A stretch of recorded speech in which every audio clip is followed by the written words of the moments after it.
if ever lang, speculative question, if ever hindi pagbigyan po ng impeachment court, yun pong inyong request for the subpoena ng bank and tax records, enough pa po ba or sufficient po yung evidence nyo po to prove the allegation of unexplained wealth against the Vice President?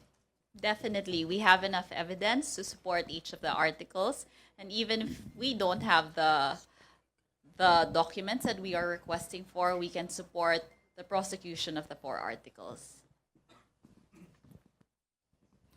Of course, no, we don't want to preempt the decision that and the action that the impeachment court will take on this matter. But as pointed out by Kongwell, our case is not hinged on just one evidence. No, for example, as we've stated, we intend to present these documents in relation to the articles of impeachment. No, for the charges on unexplained wealth.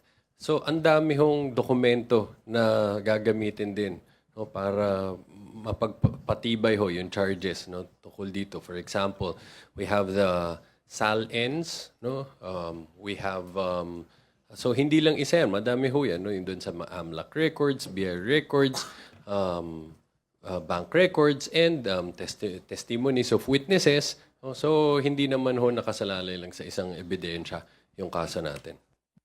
Idadagdag ko lang, no? Every evidence will stand on its own merit. Ang ginagawa po ng ebidensya, tinatahi po yung pinapresenta ng ebidensya at yung pangalawang ebidensya para magkaroon po ng full picture understanding ating mga kababayan para ino-collaborate po ng isang ebidensya patungo doon sa ebidensya. So, importante po yun. Again, ito pong impeachment trial na ito, sui generis po siya, may legal component, meron din pong component kung saan dapat ang taong bayan mas maintindihan nila lang maayos yung ating pinag-uusapan dito. So we are also looking at presenting this evidence not based on its probative value but based on how the people would understand and have a full picture of what we're talking here under the article na kung saan pag-uusapan yung unexplained wealth ng Vice Presidente.